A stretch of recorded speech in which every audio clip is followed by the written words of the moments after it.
Hello, BookTube. I've got some mail for you, including an ostentatiously big box. But I admit, it's pretty hard for me to concentrate on the mail, as I just finished my very first live stream. And I don't know exactly what I was expecting, but I wasn't expecting it to be that much fun. I always talk on this channel about how I'm the whole ethos of this channel is that I'm just sitting down and talking to you. I forget that the camera is on. I'm just talking to you as if you were in the room. But when we all say that, we know it's not true. You're actually not in the room. You're not hearing this as I'm saying it. Whereas the live stream was as close to having all of you in this room as anything that I've ever experienced. I have been slowly, incrementally working my way up to a real world version of that by inviting one after another of you to be physically in this room. With the live stream, I was able to throw out thoughts, get your thoughts, ask you for, oh, do you remember who did this or who was this? You were able to tell me things in real time with a minimum presence of Slovenian sex bots. I'm still all jazzed up from that. That was an amazing, amazing experience. I don't know that I would have stopped it, except I have actual videos to make, and that's a deep-rutted habit of mine. And then I've got actual work to do. It can't all be BookTube all day long. But I definitely want to do another one.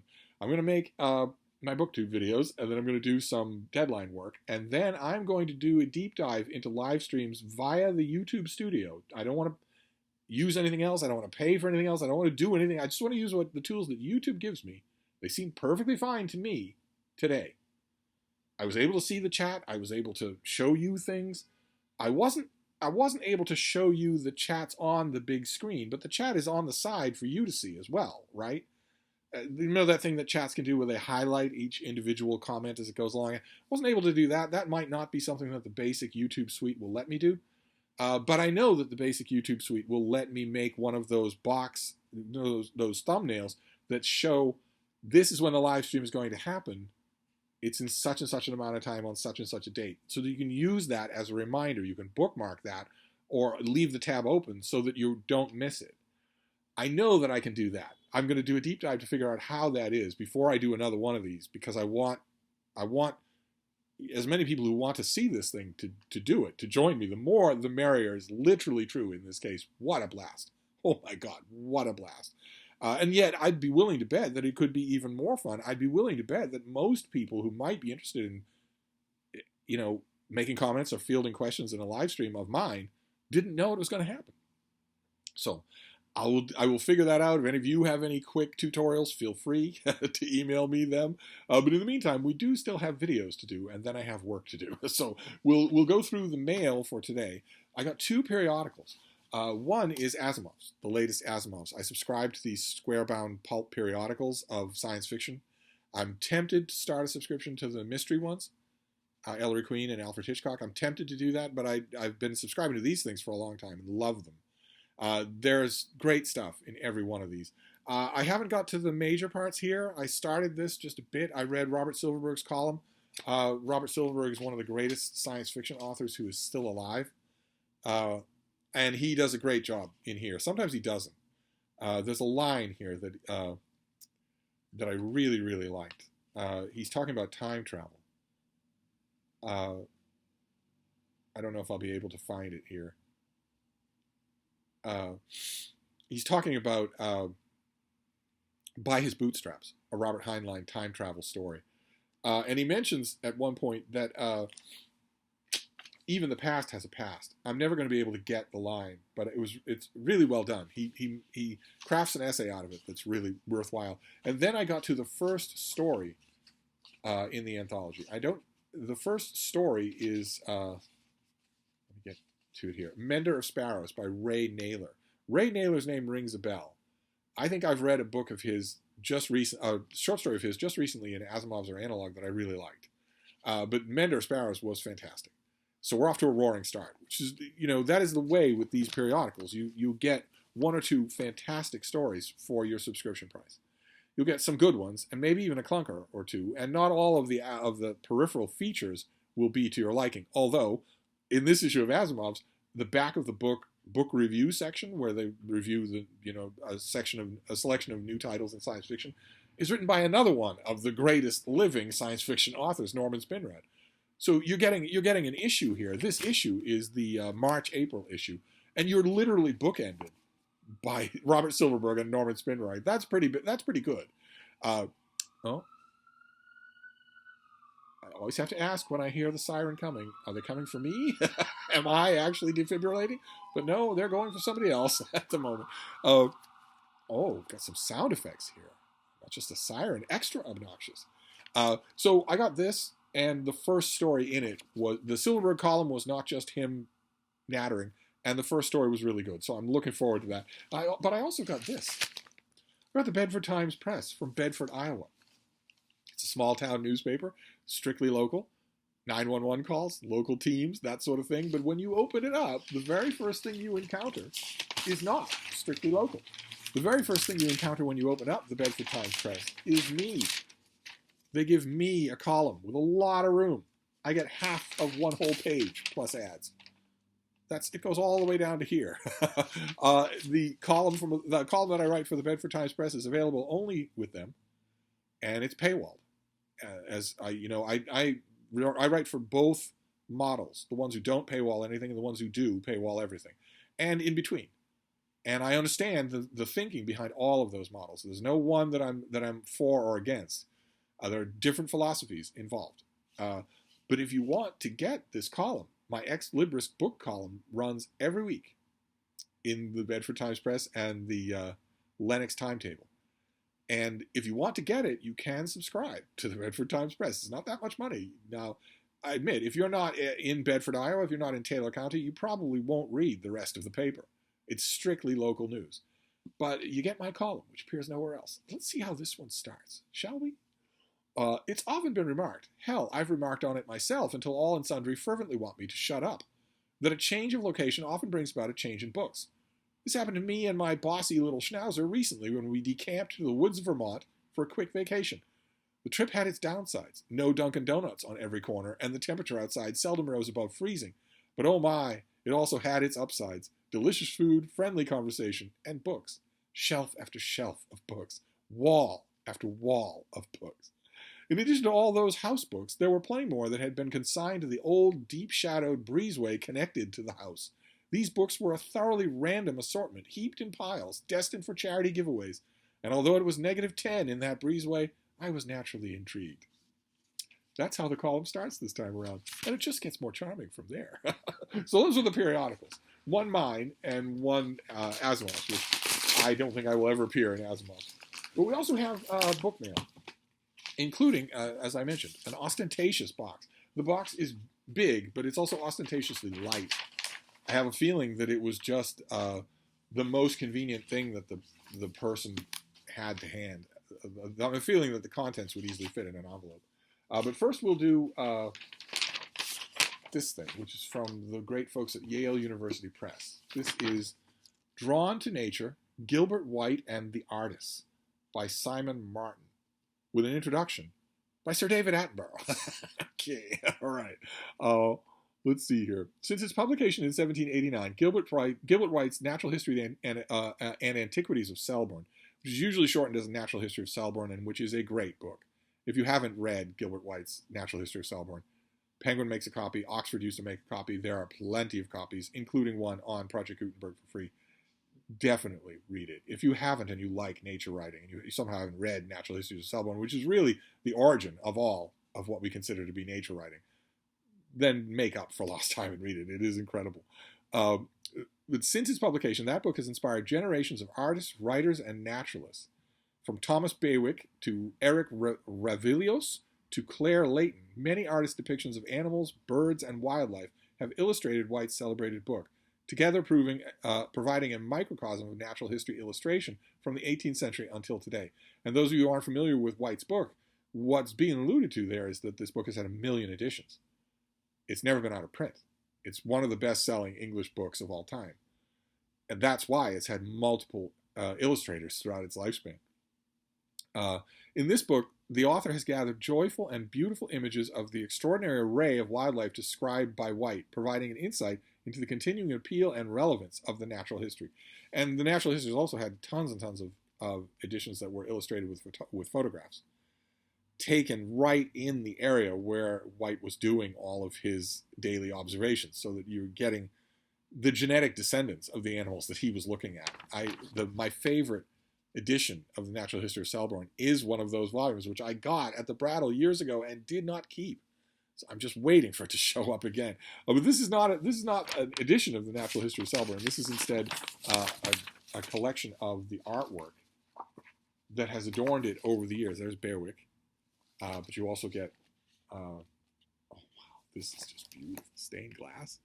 It's on heavy paper, so you get lots of all kinds of different illustrations. How fantastic! This is going to be a treat to go through, just a treat. And this comes out on the 1st of March, so just a couple of weeks from now. I would pre-order it if I were you. Just make your peace with it. Well, not make your peace with it if you don't know anything about this book or this author. But if you are a fan of Natural History of Selborne, I didn't know this was coming from Yale. But if you are a fan of this book, you're obviously going to want this to go along with it. So there you go. It's coming out in just a tiny bit. All right, let's continue here. And the box is so big that it's actually making it hard to maneuver this little corner. But I will do my best. All right, we have another finished copy. What is this? Another finished copy here. Okay. This is a tiny hardcover from Other Press. Comes out on Tuesday. It's $18. And I think we've already seen this, only it didn't look like this. Yeah, we've definitely already seen this. This is by Nicholas Matthew. It's translated by Sam Taylor, and it's called Rose Royal. And there it has a cover that you know must be cool, right? The cover that you're looking at must be cool because she's giving herself lung cancer, mouth cancer. And she's not stopping there. She's giving it to everyone around her. So that must make it cool. But we saw this before. It had a different cover. It didn't have this cover. This author has won the Prix Goncourt. And this book offers an electric novella that opens as a domestic drama and evolves into a thrilling cat and mouse melee. Don't they all? All right, up top. Nothing is as it seems in this nuanced portrait of a woman on the verge. Equally rich in heart-pounding suspense and wry truths about aging and gender dynamics, this novella holds appeals for fans of noir master Dorothy Hughes, Tom Perrotta's Mrs. Fletcher, and the film Promising Young Woman. Okay, all right, that's kind of a weird array of different choices there. But this is the finished copy. This is not going to cost you much. This will be $20 with tax. It comes out in just a week. And it's a novel. Those of you who know this author will probably want to get this. Do I know this author? His name certainly sounds familiar. What? Has he done anything? He has blurbs from Rumaan Alam, who I like, Elizabeth Hand, who I like, David Joy, who I like, although he doesn't like me, and Publishers Weekly, who I'm fond of. But why do I know his name? I know this name. He was born in France in 1978. His first novel was published in 2014 and adapted for television in 2018. And he received the Goncourt Prize in 2018 for his second novel, And Their Children After Them. Okay. Which came out it was translated into English, and Their Children After Them was fantastic. Okay, so I do know this author. All right, so I don't particularly like this cover, but I do know this author. Okay, his credit in the Bank of Steve could not be any higher than it is, because And Their Children After Them was fantastic. Okay, all right. Then we'll move on to the last envelope before we get to the box. We'll see what we have here. Another February finished copy? Oh, great. Okay, this is a March finished copy. Yes? Yes, March the 1st. I don't know if all these things that say March the 1st are actually going to be March the 1st. But we've seen this already. This is the finished copy of Ashley Ward's book, The Social Lives of Animals. We humans are intensely social creatures. It's our instinct for cooperation that has led to the success of our species. Partially. We are an intensely social creature because I just got off a live stream. So I saw that demonstrated in a wonderful, wonderful way. I'm going to be thinking about that all night. But it wasn't just our instinct for cooperation. It was also that humans are inherently genocidal and also made the wise decision to partner with dogs, with canines, who can run a lot faster. They can guard a kill against other predators a lot more effectively than humans can. Those things meant a lot. But anyway, I know what you mean. But although we consider sociality as a uniquely human trait, I don't know that word, but okay, I'm sure it is one. This didn't begin with the first people, but rather the animals we live among. Bees, for instance, will isolate themselves from the colony if they realize they're carrying a parasite. Hyenas form personal relationships with members of different species. Never with me. They might look vaguely canine, but believe you me, they don't speak vaguely canine. They are alien beings. Even the much maligned rat has been known to share food with hungry neighbors who have treated him kindly in the past.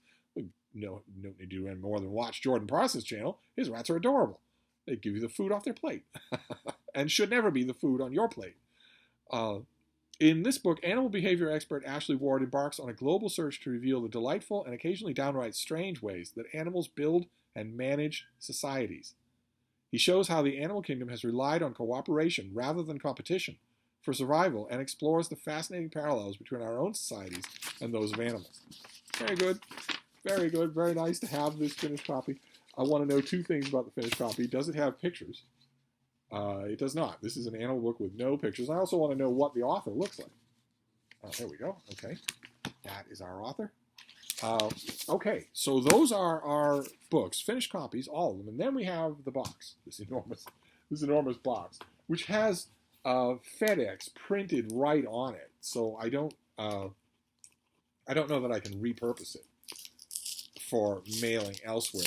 Boston is on the verge of relaxing a lot of its COVID restrictions, and I'm feeling a little bit relaxed on the subject, despite the Omicron variant. The Omicron variant has been gigantically prevalent all over the place for months now, and I haven't got it. I've been around a lot of people. I know a lot of people who've got it, and it's inconvenient to them, but it's not life-ending. So I'm starting to think that maybe, as with respiratory viruses just in general, maybe we are starting to scale down from COVID-19, so that maybe I can feel a little bit more comfortable going to the post office. Because when you go to the post office, you are stuck in line with a whole bunch of people, and they might not be vaccinated. Although, to be fair, I go to a post office that's pretty small and not really on the beaten path, so I might not have needed to worry about it anyway. But I guess the point is I'm trying to get back into full-scale mailing. But the sheer amount of tape on this thing is making me think maybe it's a repurposed box already. And that one of you sent this to me, which would be bad. You are not to send me things. It's got all of this padding. This padding is fantastic. These wads of brown paper are perfectly usable. They're all, I don't know if you can make it out, they're all, it's not junk, it's blank paper that just comes off a gigantic roll. It's perforated, and what you do is you take those two gigantic rolls, stand up, flatten the whole thing out along the length of your body, and then fold it along the perforations until you've got a stack. Then you take that stack and you put it underneath a gigantic pile of books, 100 pounds of books, and just leave it there for a week. That is pressing the paper, that is pressing out the air and whatnot, that's smoothing out the wrinkles. And when you're done, you've got a stack of perfectly usable journal paper. But anyway, that was packaging. And I was right, there is only one book in here. What is this? Oh, fantastic. Okay, I was kind of hoping there'd be two books in here, because this is book 2 in a series, but I'll take what I can get. All right, so we've got a lot of paperwork here. Oh, this is an interview with the author. Good, great. I saw this. Where did I see this?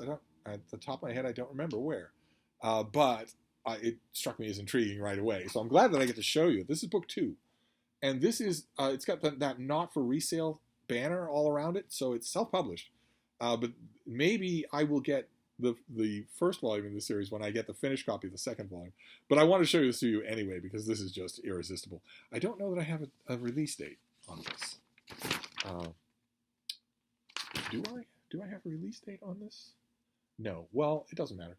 Or maybe this will tell me. Maybe the book will tell me. Will the book tell me? No. See, the thing is, I'm not all that great at reading, at immediately reading, sussing out the. March 22nd. This comes out on March 22nd. This is the Nosferatu Conspiracy, Book 2, The Sommelier, by Brian James Gage. How's that for a terrific cover? Got the woods in the background. You got an animal skull there. I always go on and on about how hideous American covers are, but it doesn't take any more work than that. That's a fairly simple design, but it's cannily in black and white, and it's pretty evocative. Works just fine. That's all you need is to do just maybe the author thought this up. Maybe that's why it looks so good. But I want to tell you, this is book 2, but I want to tell you a little bit about this. It's spring 1917. The Red Baron and his Yasta 11 pilots are vampires. Mustard gas turns soldiers into zombies, and Kaiser Wilhelm II's true intent is to achieve immortality by obtaining a precious bottle of supernatural blood protected by an enigmatic and shadowy figure in Paris, known only as the Sommelier. Brian James Gage's second book in the award-winning series The Nosferatu Conspiracy reveals a secret supernatural World War I history. According to classified documents and redacted files obtained by MI6, it was Kaiser Wilhelm II behind the infamous murder of Franz Ferdinand that started the First World War. He and his wife, Augusta Victoria of Schleswig-Holstein, will go to any length, supernatural or inhumane, to achieve total power and immortality. But they're not the only ones. Just fantastic. I am such a sucker for a cheesy premise like that. I'll do it. I'll go for it in a minute. Of course, those of you who are maybe broadly read in this kind of thing will know right away. You'll recognize right away some of the ancestors of this book, right? There's a famous, a very big Vampires on the Western Front novel that's much along these lines, and also most famously of all, Bloody Red Baron, the second book by Kim Newman, in which the Bloody Red Baron and his flying mates are vampires. And there'll be other similarities involved here, but it doesn't matter, right? There's nothing new under the sun. The whole key to this thing will be how effective it is, how effectively it's done. And I get a good vibe off it, if that's the word I can use. But I don't want to read book 2 until I've read book 1. So I'll have to talk to the publicist and see if maybe that is on the way. I'm kind of surprised with a gigantic box like this. I'm kind of surprised that both of them weren't in here. But this sounds like a lot of fun, a lot of fun. And as I always point out, it's the tip of the iceberg, right? For self-published works, we don't have a Publishers Weekly that covers this in any kind of depth, that covers this beat in any kind of depth. So we don't know what we're missing. Even it's my whole career, and I don't know what I'm missing. I didn't even know about this until a random mention somewhere else. Was it a BookTube channel? Was it Working Man Reads or Coffee Cats and King? Or I don't know where I first heard of this, but I immediately reached out to find out if I could get a copy. And this is the kind of thing that you have to wonder about, right? You have to wonder, what are you missing? You don't have to wonder about that, really, when it comes to the big 5 in mainstream publishing. You'd have to go out of your way to miss most of their offerings for any major season, right? They've got the whole publicity machine behind them. Self-published doesn't have that, so really good stuff could be out there and you'd never know it. So I'm very happy to have this. I'm tempted, because it's a March release, I'm tempted to dig right into it, because you know, I always say on this channel that if I read book 2 in your series and it doesn't make any sense to me or feels like a continuation and it doesn't please me because it feels incomplete, that's your problem, not mine. I didn't fail by not going right out to get the first book and read it first. Every book should be its own book. So in a way, I'm tempted to read it now just to see, does it work? Does the author bring me up to speed himself? That's his job. But I don't know. I don't know. There's also part of me that's just, in the audience with a bowl of popcorn. So maybe I want the first book first before I dive right into this. Boy, though, very glad to have it. I will reach out to the publicist tomorrow and see what we can do. So that is the mail. Very nice mail haul. Not huge, but I'm going to have somebody break down that box. It's way too big for the recycling the way it is. It'll take up all the room in the world. So we have The Nosferatu Conspiracy, Book 2, The Sommelier. I don't know the series, so I don't know why there's Russian on the title, or why there's Russian on the cover. I'm going to find that out. Brian James Gage. He's a very attractively produced thing here. Then we have The Social Lives of Animals, other than human, non-human animals. We have Rose Royal by Nicholas Mathieu. This is going to make me want to reread And Their Children After Them. I'm going to want to reread that, I know I am. And then Drawn to Nature, Gilbert White and the Artists, a book from Yale about all the different artists who've added their illustrations to A Natural History of Selborne. Great. Fantastic.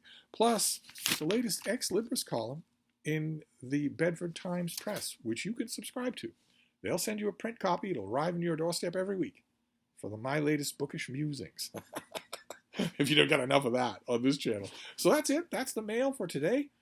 It's very much the calm before the storm type feeling out today. It's warm, 60 degrees, but it very much feels like something is coming. And the weather data, the Doppler radar and whatnot, all make it look like a very strong, windy rainstorm is coming for Boston overnight. Looks to me like it'll be really bad. We're talking gusts of wind up to 70 miles an hour. But it also looks like it'll be completely over by morning. And thankfully, I don't mean to sound disloyal here. You all, if you've been of this channel from the beginning, you know that I loved my girls, my previous 2 dogs. But they sickened at the same time. They weakened and sickened in extreme old age at the same time. And I went over a year where they had to go outside to pee or poo pretty much every 20 minutes, just around the clock. I remember just the zombie feeling of going weeks without steady sleep, without just weeks. I shifted completely into caretaking mode. Those of you who've had very old or very weak dogs will know what that's like. You stop being their friend and you start being their caretaker. I believe it's a healthy thing. I think it helps you to start letting go. I think it's much harder to lose a dog when they're in the full flush of just plain person-to-person friendship. When you are looking at timetables for medicine, when you're out at 3 in the morning because somebody needs to pee and just can't bring themselves to do it indoors. I heard about this weather that's coming. I automatically thought of Lucy and Malin and thought, of all the forecasts of storms like this, where I looked at it and thought, oh, well, that's going to stink. I'm going to be out in that, and it's going to stink. But no, the Bean? No, not at all. We'll go out at night. When she wants to go out for the last time, when she's starting to get droopy, when she's starting to get tired, we'll go out and she will be fine until well after the storm has passed. So I won't have to think about it. But anyway, that's the mail for today. I don't think any more mail is coming, and it wouldn't matter to me anyway. It all feels like an anticlimax after my first Steve stream, which I loved. I didn't know how I was going to feel about it. Didn't think I was going to love it, but I loved it. Definitely want to do it again. So I'll wrap this up for now, but I'll be back. Thank you, BookTube.